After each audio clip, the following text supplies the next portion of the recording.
Um abraço a você, caro amigo internauta, e a minha gratidão por mais uma vez estar aqui acessando o nosso vídeo, que você sabe, pode também assistir pelo site da editora Chico Xavier, que é o www.editorachicoxavier.com.br. Hoje nós vamos tratar da questão número 87 de O Livro dos Espíritos, que está na sua parte segunda, do Mundo Espírita ou Mundo dos Espíritos, em seu capítulo 1, que trata dos espíritos. A questão 87 é a seguinte: ocupam os espíritos uma região determinada e circunscrita no espaço? E eles nos responderam assim: estão por toda parte, povoam infinitamente os espaços infinitos. Tendes muitos deles de contínuo a vosso lado, observando-vos e sobre vós atuando, sem o perceberdes, pois que os espíritos são uma das potências da natureza e os instrumentos de que Deus se serve para a execução de seus desígnios providenciais. Nem todos, porém, vão a toda parte, por isso que há regiões interditas aos menos adiantados. Jesus, quando esteve entre nós, já asseverou: há muitas moradas na casa de meu Pai. E que nós sabemos que entre essas moradas estão também outros orbes planetários, outros planetas que abrigam seres reencarnados, assim como nós.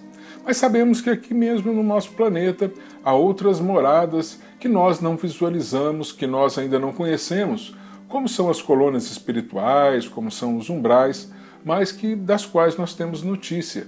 Nós temos, por exemplo, o nosso lar, que no livro de mesmo nome, André Luiz nos dá notícia como sendo uma colônia espiritual, onde vivem espíritos em busca de tratamento, de acolhimento, mas espíritos de uma evolução maior, de uma compreensão maior.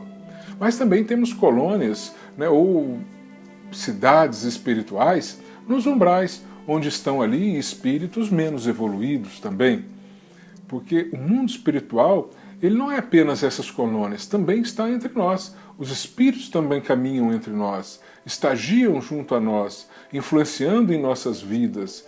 Eles estão junto conosco, assim como nós podemos ver na questão número 459 deste Livro dos Espíritos. Influem os espíritos em nossas vidas e atos muito mais do que supondes, eles nos responderam, a certo ponto que às vezes são eles mesmos que vos dirigem. Portanto, eles estão nas colônias, estão junto a nós, estão ocupando, como dizem os espíritos nesta resposta, todos os lugares do universo. Mas cada espírito está limitado à sua condição de elevação espiritual, à sua condição de elevação moral. Assim, para espíritos menos evoluídos, não é permitida a presença em colônias espirituais mais evoluídas. André Luiz, no livro Nosso Lar, quando estagiava nas câmaras de retificação, ele nos narra uma passagem em que ele estava sob a orientação de Narcisa. Narcisa, então, recebeu um operário ansioso, Justino, porque ele estava no seu trabalho e se deparou com uma mulher que estava ali nos portões de entrada dos campos de cultura de Nosso Lar. E a mulher pedia entrada e acolhimento ali na colônia para que pudesse ser tratada. Ele, como um operário apenas, foi atrás de Narcisa e ela então foi ver exatamente do que se tratava. Quando chegou lá, viu que não poderia autorizar a entrada daquela senhora, porque ela apresentava muitos pontos negros e que ela ainda não conseguia determinar exatamente do que se tratava. Chamou então o chefe dos vigilantes, irmão Paulo. E irmão Paulo, ao analisar o fato, impediu a entrada daquela mulher, que pedia acolhimento, aparentemente de forma humilde, tranquila, dizendo da sua necessidade, quase chorando, quase tocando os corações. Tanto é que, quando ele impediu, Narcisa ainda intercedeu por ela junto ao irmão Paulo, dizendo: olha, eu me comprometo a cuidar dela particularmente se você a autorizar entrar. Mas, diante desta proposta, ele disse: mas eu estaria malversando a minha função de vigilante se eu a deixasse entrar. porque cada um desses pontos negros que ela apresenta, que eram mais de 50, representa um aborto que ela fez. Não que por isso ela não mereça acolhimento, mas porque ela ainda não está pronta nem disposta a mudar.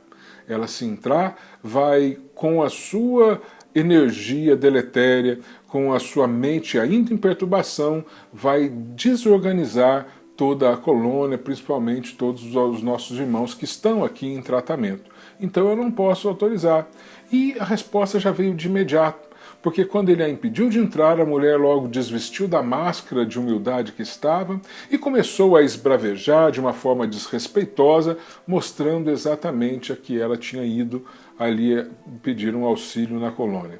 Portanto, somente a condição mental elevada, somente o firme e sincero desejo de progredir é que pode autorizar o acesso ao tratamento nas colônias espirituais mais elevadas. O próprio André Luiz, como nós já sabemos, aqueles que assistiram ao filme, aqueles que leram o livro Nosso Lar, tiveram a oportunidade de constatar que, ao desencarnar, André Luiz estagiou durante um tempo mais ou menos longo nos umbrais, porque estava com a mente em desalinho, porque estava revoltado, estava sem saber exatamente o que estava acontecendo.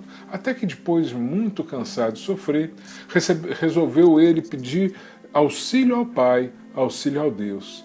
E exatamente naquele momento Clarencio ali estava para socorrê-lo. Na realidade, Clarencio estava desde há muito, só não havia socorrido porque ele, André Luiz, não dava sintonia com a mente equilibrada de Clarencio para poder receber dele o auxílio e poder dar entrada na colônia espiritual Nosso Lar. Assim que ele se colocou em condição, neste exato momento, foi ele acolhido, foi ele socorrido, nos mostrando que Deus é amor e que com amor ele cuida de cada um de nós, mas de acordo com o nosso merecimento e com a nossa condição naquele momento e com o nosso desejo.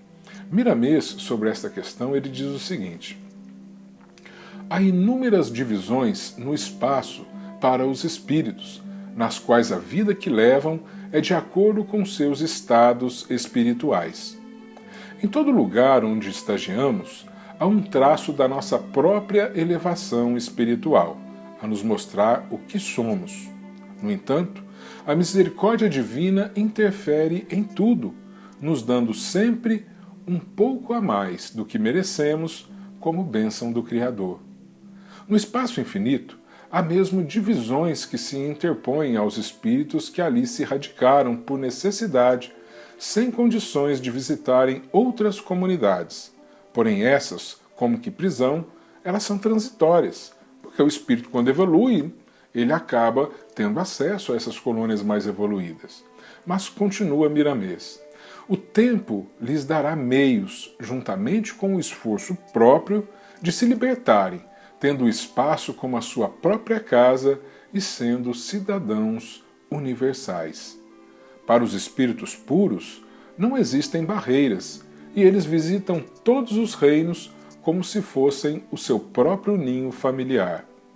Mas, para tanto, haveremos de vencer a nós mesmos, iluminando a nossa consciência, aparando as nossas arestas e convertendo os nossos impulsos de ódio, ciúme, orgulho e egoísmo em amor. Que Jesus nos abençoe e ilumine os nossos corações. Muita paz.